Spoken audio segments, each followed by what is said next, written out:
ने रामचरितमानस में राम को क्या मतलब उसके बाद राम की छवि और राम का चरित्र कुछ लोगों के सामने अलग सा पेश हुआ। तुलसीदास के रामायण के बाद जी, रामचरितमानस के बाद। असल में राम को तो कैसा रूप तुलसीदास जी दिया को तो उन्होंने? राम वो तो इनके दास थे। जी, राम तुलसीदास ने राम को तो अपना उनका दास माना है और दास मान करके उन्होंने हमेशा ये प्रार्थना की कि मुझे दर्शन दीजिए, आप दर्शन दीजिए। तो कहते हैं कि चित्रकूट में जब वो चले गए और बड़े दुखी हुए, चित्रकूट जब गए तो उन्होंने वहाँ कहा कि हमको नहीं दर्शन लगता, इस जन्म में नहीं मिलेंगे। बहुत वो रोए।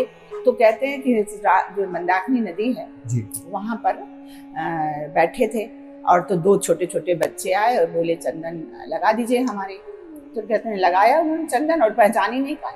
तब हनुमान जी ने बताया ये भी आए तो थे।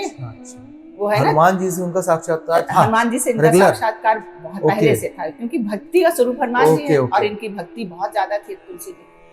तो कहते नहीं उसने वो अकबर ने भी शायद इनको बुलाया था, नहीं गए तुलसीदास। हाँ, अच्छा, उसी वक्त के थे। अब हम कहा होंगे नर के मनसबदार, इन्होंने कहा तुलसीदास ने एक के हम हैं, अब हम यहाँ मनुष्यों की कोई कुछ नहीं कर, चाहे जो हमें दीजिए, हम कुछ नहीं चाहिए। तो शायद उन्होंने पकड़ के बंद करा दिया।